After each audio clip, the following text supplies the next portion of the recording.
Building a startup is a challenge. You and your team need to be well organized to achieve your goals, and it's not always as easy as it looks. In today's episode, I'm going to share the project story of one of the startups I worked with and how we can apply the RACI methodology to avoid misunderstanding and miscommunication in a project.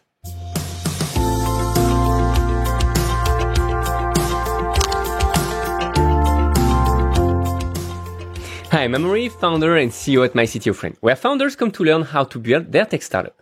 With this Startup Snack series, available on both podcast and YouTube, we want to share the essential to make it easier for you to build your tech startup. And one of my startup clients recently had the opportunity to partner with another startup.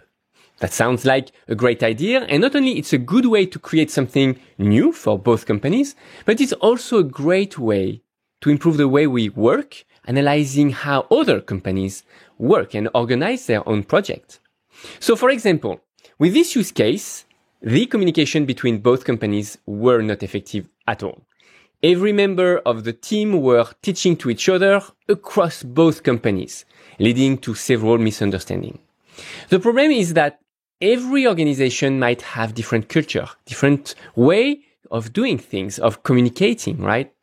And that's why it's important to define the responsibilities to avoid any misunderstanding and any miscommunication. We need to define who need to do what, who is in charge, who double check, and who need to be informed. Often when we are so excited, especially with startup projects, right? That's why we forget to define exactly what is that proper organization. So to help you with that, there is a quite old methodology, but still very effective, called the RACI method, where the R means responsible, the A means accountable, the C consulted and or expert, and the I means informed. Technically, it applies to the to-do list. That's where we need to define properly who does what. Let's see that.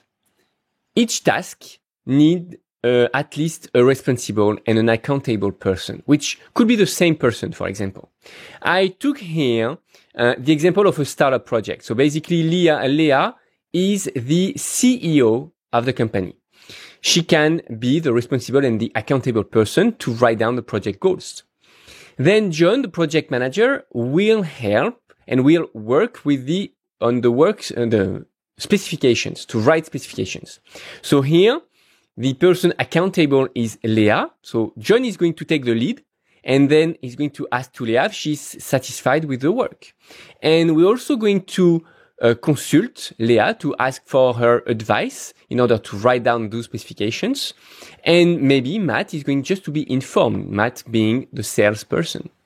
And then after each step, we're going to define who is responsible, basically to choose the technology. Maybe I will choose the technology for them. That could be one of my responsibility. And the person that could be accountable could be John. And Leah informed, etc., etc. I could help them to select the provider as an expert, or maybe to help them define how to deploy the application or double check what the provider have done, etc., etc. So how using this matrix is really, really great in order to be sure that your project is under control and everyone knows exactly what they have to do. So to go further, we also know that not everyone needs to make decision or to be responsible for something. Sometimes we just need someone just to support or to contribute to a task or to just do the hard work.